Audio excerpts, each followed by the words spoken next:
राधे राधे। श्री शिवाय नमस्तुभ्यं।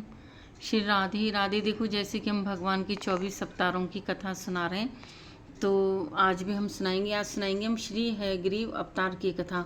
विष्णु भगवान ने जैसे 24 अवतार लिए, तो श्री हयग्रीव अवतार क्यों लिया, तो इस बारे में कथा सुनाएंगे।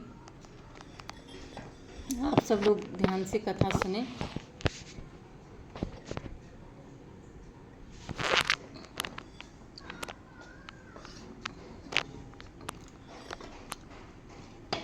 राधे राधे। श्री शिवाय नमस्तुभ्यं। देखो, राधे कृष्ण के दर्शन कराते हैं।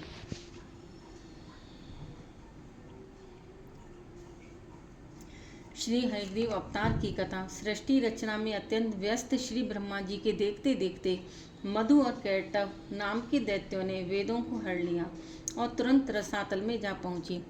वेदों का हरण हो जाने पर ब्रह्मा जी को बड़ा खेद हुआ, उन पर मोह छा गया। तब वह यह विचार करते हुए कि वेद ही तो मेरे नेत्र हैं, वेद ही मेरे परम बल हैं, वेद ही मेरे परम गुरु तथा वेद ही मेरे सर्वोत्तम उपास्य देव हैं।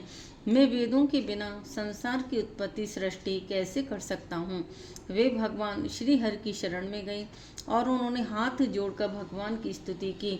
ब्रह्मा जी की स्तुति को सुनकर भक्त वत्सल भगवान वेदों की रक्षा करने के लिए हयग्रीव रूप धारण करके रसातल में जा पहुँचे और वहाँ जाकर परम योग का आश्रय ले शिक्षा के नियमानुसार उदात्त आदि स्वरों से युक्त उच्च स्वर से सामवेद का गान करने लगे। उन दोनों असुरों ने वह शब्द सुनकर वेदों को कालपाश से आबद्ध करके रसातल में फेंक दिया और स्वयं उसी ओर दौड़े जिधर से ध्वनि आ रही थी। इसी बीच में हयग्रीव रूपधारी भगवान श्री हरि ने रसातल में पड़े हुए उन संपूर्ण वेदों को ले लिया तथा ब्रह्मा जी को पुनः वापस दे दिया और फिर वे अपने आदि रूप में आ गए। इधर वेद ध्वनि के स्थान पर आकर मधु और कैटव दोनों दानवों ने जब कुछ नहीं देखा, तब वे बड़े वेग से फिर वहां लौट आए जहां उन वेदों को नीचे डाल रखा था। वहां देखने पर उन्हें वह स्थान सोना ही दिखाई दिया। तब वे बलवानों में श्रेष्ठ दोनों दानव पुनः उत्तम वेग का आश्रय लेकर रसातल से शीघ्र ही ऊपर उठे, तो आकर देखते हैं कि आदि कर्ता भगवान योग निद्रा का आश्रय लेकर शेष शैया पर सो रहे हैं।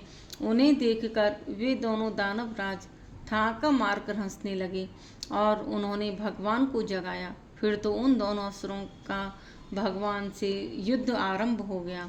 भगवान मधुसूदन ने ब्रह्मा जी का मान रखने के लिए तमोगुण और रजोगुण से आविष्ट शरीर वाले उन दोनों दैत्यों मधु और कैटव को मार डाला। इस प्रकार भगवान पुरुषोत्तम ने हयग्रीव रूप धारण कर ब्रह्मा जी का शोक दूर किया। एक अन्य कथा के अनुसार द्वितीय पुत्र हयग्रीव नामक दैत्य ने देवी की आराधना कर उन्हें संतुष्ट कर अमर होने का वर मांगा। जातस्य ही ध्रुवो मृत्यु। देवी के ऐसे कहने पर हयग्रीव ने कहा, अच्छा तो हयग्रीव के ही द्वारा मारा जाऊं। भगवान की माया से जगन मोहिनी जगदम्बा इस दैत्य को यह वरदान देकर अंतर्ध्यान हो गई। दैत्य ने सोचा, हयग्रीव तो मैं ही हूँ, मैं भला अपने को क्यों मारने लगा और दूसरा मुझे मार सकता नहीं। अतः उन्मत्त होकर अपने अत्याचारों से पृथ्वी को व्याकुल करने लगा। तब अकारण करुणा वरुणालय भगवान ने हयग्रीव अवतार धारण कर इस दैत्य का वध किया। बोलो भगवान श्री कृष्ण की जय, विष्णु भगवान की जय। तो इसलिए भगवान विष्णु ने हयग्रीव दानव को मारने के लिए हयग्रीव अवतार लेके उसको मारा, हयग्रीव दानव को। तो कथा पसंद आई हो तो लाइक करना, शेयर करना। राधे राधे।